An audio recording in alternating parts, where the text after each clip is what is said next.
Hello everyone. Today we will learn a very interesting topic, that is correlation. Correlation was given by Carl Pearson. तो इसमें हम देखते हैं कि दो वेरिएबल्स आपस में कैसे रिलेटेड हैं. Carl Pearson has given coefficient of correlation. So it is also known as coefficient of correlation. The value range from -1 to +1. तो सबसे पहले अंडरस्टैंड करते हैं कि कॉन्सेप्ट है क्या कोरिलेशन का. तो कोरिलेशन में हम दो वेरिएबल्स का स्ट्रेंथ और डायरेक्शन देखते हैं कि दो वेरिएबल्स आपस में क्या रिलेशनशिप रखते हैं और इनका डायरेक्शन क्या है. सो इसका एग्जांपल्स है height and weight, study hours and marks, exercise and health. तो इसमें हम डिफरेंट टाइप्स ऑफ कोरिलेशन को देखेंगे. तो हमारा जो कोफिशिएंट कोरिलेशन है उसका वैल्यू रेंज फ्रॉम -1 टू +1. तो -1 डिपिक्स कि हमारा जो रिलेशनशिप है दो वेरिएबल्स के बीच में, हम एक्स और वाई का रिलेशनशिप देखते हैं. इसमें एक्स और वाई, अगर एक वेरिएबल इंक्रीज हो रहा है तो दूसरा वेरिएबल भी इंक्रीज होगा पॉजिटिव कोरिलेशन में. जैसे आपका स्टडी आवर्स है और आपके मार्क्स हैं, जितना टाइम डिवोट करोगे इतने ज्यादा मार्क्स आएंगे. Second category of correlation is known as zero correlation. तो जीरो कोरिलेशन में हमारा एक्स और वाई के बीच में कोई भी रिलेशनशिप नहीं होता. थर्ड कैटेगरी है नेगेटिव कोरिलेशन, जो दिखाता है कि जो एक्स है और वाई है, अगर आप एक्स की वैल्यू अगर इंक्रीज हो रही है तो इसमें वाई की वैल्यू डिक्रीज होगी, माइनस होगी. तो इसका एग्जांपल है कि जैसे आप एक्सरसाइज कर रहे हो और आपका इलनेस कम होगा, तो ये नेगेटिव कोरिलेशन का एग्जांपल है.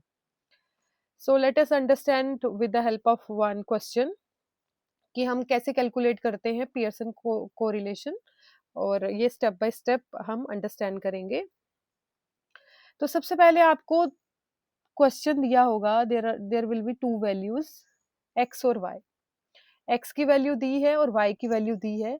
आपको अब कैलकुलेट करना है आर. तो r is the symbol of coefficient of correlation.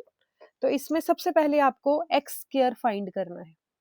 X square find करने के लिए आपको एक्स को 2 टाइम मल्टीप्लाई करना है. तो 2 into 2 equal to 4, 4 into 4 equal to 16, 6 into 6 36, 8 into 8 64, 10 into 10 equal to 100. तो ये x का स्क्वायर हो गया. फिर आपको y का स्क्वायर करना है. तो 4 into 4, 4 into 4 equal to 16, 6 into 6 equal to 36, 8 into 8 equal to 64, 10 into 10 equal to 100, and 12 into 12 equal to 12. Sorry, 144. 12 into 12, yes. So this is the last step, जो आपको भी x और y को का प्रोडक्ट निकालना है. तो x एंड y, x को मल्टीप्लाई करोगे आप y के साथ. तो x है फर्स्ट रो में 2 और y है 4. तो 2 इंटू 4 इक्वल टू 8. देन इसके लिए आपको करना है 4 into 6 24, 6 into 8 48, 10 into sorry 8 into 10 80,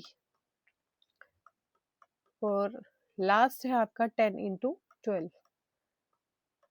तो ये हो गया आपका एक्स वाई. अब आप इसका समेशन करोगे, एक्स का समेशन करोगे. तो एक्स का समेशन में क्या करोगे, सबको ऐड करोगे आप. जब सबको ऐड करके आपका टोटल सम आएगा 30. अब सिग्मा वाई करोगे, वाई को सबको प्लस करोगे तो इसका आएगा सम टोटल 40. अब सिग्मा एक्स स्क्वायर, तो सिग्मा एक्स स्क्वायर की वैल्यू कैसे आएगी, सबको ऐड करके. तो इसका टोटल सम आता है 220. देन सिग्मा वाई स्क्वायर, तो इसको क्या करोगे आप, टोटल सम करोगे. तो टोटल सम करके हमारा वैल्यू आता है 360. देन सिग्मा एक्स वाई, तो सिग्मा एक्स वाई का वैल्यू आएगा टोटल 280। तो ये आपका summation of all sigma x, sigma y, sigma x square, sigma y square and sigma x y. This is the formula for coefficient of correlation.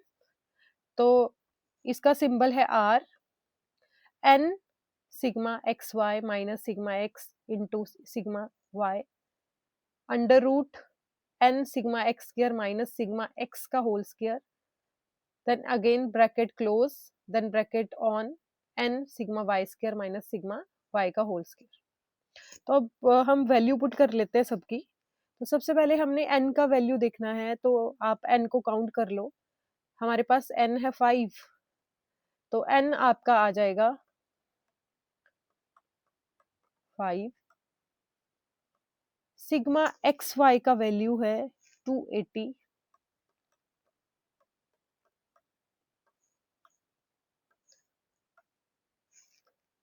Minus sigma x है आपका 30 multiply by sigma Y वो है 40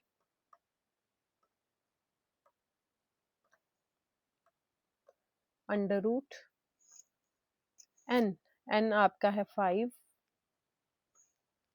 then sigma x square है 220। तो आपको value put करते जाना है। 220 माइनस सिग्मा एक्स का स्क्वायर हो गया 30 का whole square, bracket close, multiply 5। Sigma y square की वैल्यू है 360, 360 माइनस 40 का स्क्वायर। तो इसको सिंप्लीफाई कर लेते हैं। सिंप्लीफाई करेंगे तो 2 into sorry 5 into 280 equal to 1400 minus 40 into 30 equal to 1200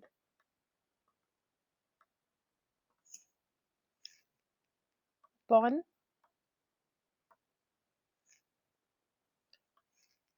220 into 5 1100 minus 900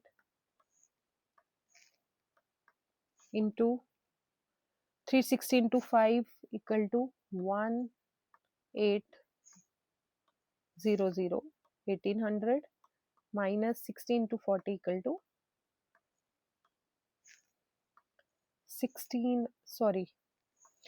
40 into 40 equal to 1600। तो इसको सिंप्लीफाई कर लो। ये आपका आ गया 1400 में से माइनस किया 1200 तो आपका आता है 200, और इसको नीचे सिंप्लीफाई करोगे आप माइनस करके, तो ये टोटल आ जाएगा आपका 200 मल्टीप्लाई 200। तो इसको सिंप्लीफाई फिर से करोगे आप, तो 200 बाय 200 का स्क्वायर, क्योंकि 200 टू टाइम है। तो इसका जब स्क्वायर होगा तो स्क्वायर और अंडर रूट कैंसिल, तो 200 अपॉन 200, तो r की वैल्यू आती है 1, तो r equal to 1। This is your coefficient of correlation. तो ये डिपिक्ट कर रहा है +1। It means there is a positive correlation between x and y. Thank you.